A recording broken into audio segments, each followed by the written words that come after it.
When I first started this ministry, it was called Empowered Living Incorporated, right? And I actually was bringing in fitness and life coaching and all these things together. It was actually, actually, that actually connects with this. So then I'm going to answer your question now, Ron. All right. So Ron asked this question. Hi, Pastor. At what age did you hear the call to ministry? Can you share your testimony? I was driving in my car one night. I'm listening to like a certain kind of music, and I'm kind of just crying out to the universe, like, on paper, I have like everything is good. Like, I'm making money, I'm getting good grades, I'm in love and this and that. And just something was missing and I didn't know what it was. And I remember I kind of pulled in this I think it was like a church parking lot. And I was kind of just like sort of crying out to the universe, if you will. I'm like, what is missing? Why do I feel this hole in my heart? And literally I felt like it wasn't audible, but it was very real. And I felt like Jesus said, me, you need me. You lost your first love. And I didn't even know the Bible, so I didn't even know where that came from. And, that was just a powerful transforming moment. And so from that moment, I knew I needed him. I just didn't become a disciple. So I ended up, graduated high school, went to college right away. I like hit the ground running, like college, like 6 weeks after high school, was getting almost a 4.0 and just really, going to school 40 hours a week, working part-time, 30, 35 hours a week, just really hustling, trying to change my life. And basically it began this, for the next 13 years, I did all this worldly stuff to be happy, to have fulfillment, right? And I invested my heart into several relationships. And I mean, I bought a house at 23 and was debt free by 25 and, uh, you know, doing fitness stuff already just studying and learning and right starting that EAS business, while working full time and everything. And so it was just, I was doing all these things, but it wasn't until I was 30 and I kind of had a breakup where I put a lot of my heart into that relationship. And I was kind of, in some sense, I was at a low point, but I wasn't like distraught. I was just like in a recalibration phase. I'm like, all right, I'm not gonna date anybody for the next year. I need to get refocused and like, yeah. So I was trying to decide what to do with my life, and I was working at this ad agency and still doing the design thing, but I knew it wasn't fulfilling because I was fairly successful, and I was kind of like my own independent department of one, kind of created my own job almost at this place. And I yeah, but it just felt like I don't know that I want to do this anymore. It just, there was something missing. I'd been going back to church and reading the Bible now, and I kind of was growing. I was listening to Bible studies every single day. I was driving an hour to and from work each day. And so I was listening to like a Bible study the whole way there. And even sometimes while I'm working, because a lot of it's just art, graphic design. So I could like do two things at once. And so I was like, I feel like there's more. I want to work with people. I want to do stuff. I want to do something meaningful. I want to change lives. So that's when I actually went towards this life coach certification program. And I ended up getting it in 2014. But as I was going through that, I was, yeah, it was still fuzzy. And I remember I was I felt like I was moving towards this new career path that was going to probably do some health and fitness coaching still, some life coaching. And then I was also wanting to do some Christian coaching, but it was kind of part of the whole package. So I'm like, yeah, maybe I'll do something with nonprofits. I was kind of like doing a little bit of, so that's why I'm going to pull this back up again. Let's see. Yeah. So that's why I started this organization, right? It was already kind of around. It was a fitness one for 2 or 3 years, but starting in 2011. At 2014, um, at the very beginning of the year, I I almost bought um, I was gonna buy a car. I talk about it in chapter 8 of the Empower Christian Roadmap. I was about to buy this car, and basically, I was still trying to be frugal with my money and be smart and all that and steward it well.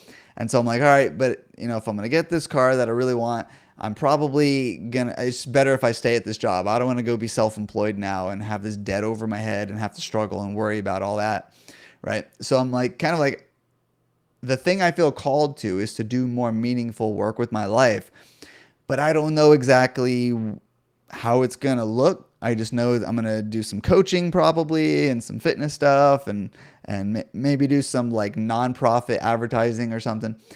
And I am but then I make this decision to buy this car, and to be frugally wise, I was making the decision I'd probably stay at this advertising job for the next 2 years in order to do that. And so I was wrestling with that for like 2 or 3 weeks because I kept feeling like, Lord, I really like need wisdom. Like, should I get this car and stay at this job?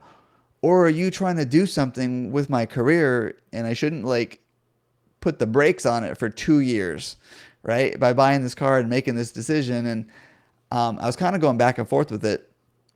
And it wasn't about the car. It was really more about, what are you going to do with your life? Like, what do you live for? Right? You only have so many years. What matters to you? And for the moment, I'm like, I was just sick of the back and forth. And a lot of you guys know what I'm talking about, where you just feel like indecisive because you're not sure what God wants you to do.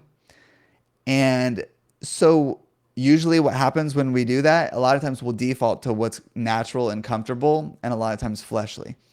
So I was like, I don't know what God wants me to do. I'm just going to get the car. So that was my decision. I told my dad I was going to go to the other coast of Florida. There's this dealership that has great deals over there where I bought my previous car.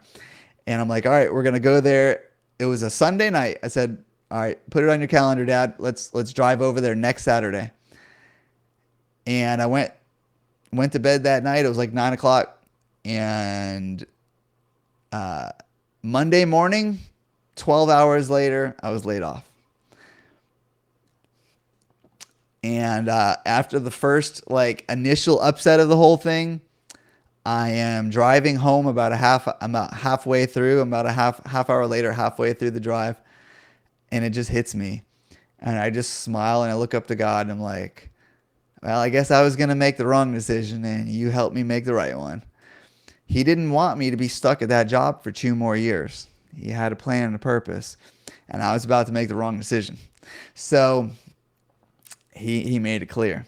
And so I started laughing. I came home and I formed Empowered Living Incorporated.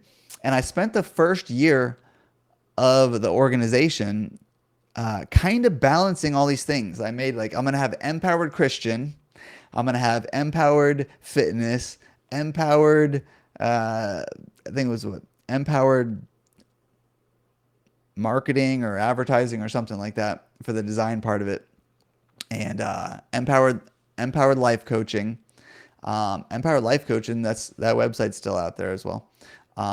It's just easy enough to leave it up. By the way, I do all the website stuff too, so it's not like I'm paying extra for any of these things. So you can even see how I kind of organized it before. But during that first year, I was working on a project. I don't have it up here anymore. It used to be up here. Maybe I'll talk about it one day. It has some other stuff that I disagree with now. It was kind of a unity project that I was going to be bringing Catholics together with evangelicals, with Orthodox. And back in 2014, 15, I thought that was a good idea. Now my theology has grown quite a bit and changed. And now I'm really more of an evangelical apologist telling Catholics they need to abandon a lot of these unbiblical things that they believe. Because now I've seen how it leads to all kinds of other problems and demonic bondage and so forth. But yeah, so that within 1 year, I was investing all that time. I spent 9 months on this project, and then God put the brakes on it and says, that's not the project. And, and after that initial like upset of I just spent 9 months on this ministry project and I felt like it went nowhere. I learned a lot because I spent 9 months studying deeply, deeply. And so, so I went in, and within a year, I felt the Lord. I was wrestling with how do I balance all this stuff? I feel like I'm all scattered all over the place. And I felt the Lord say, what do you feel called to do? What do you love doing the most? What are you spending most of your time doing right now anyway? And I'm like, ministry. And there it went. That was when I realized the faith that I'm doing, the Christian division of the organization needed to be more than just a division of the organization. It needed to be the main thing. And so I even have a little video down here somewhere. I don't know. Oh, there's my testimony one. There you go. Number 19, create your testimony. So look at that. I've already anticipated you guys asking me these things before. I forgot I had that on there. So that's how I hit it, and I've been rocking and rolling ever since.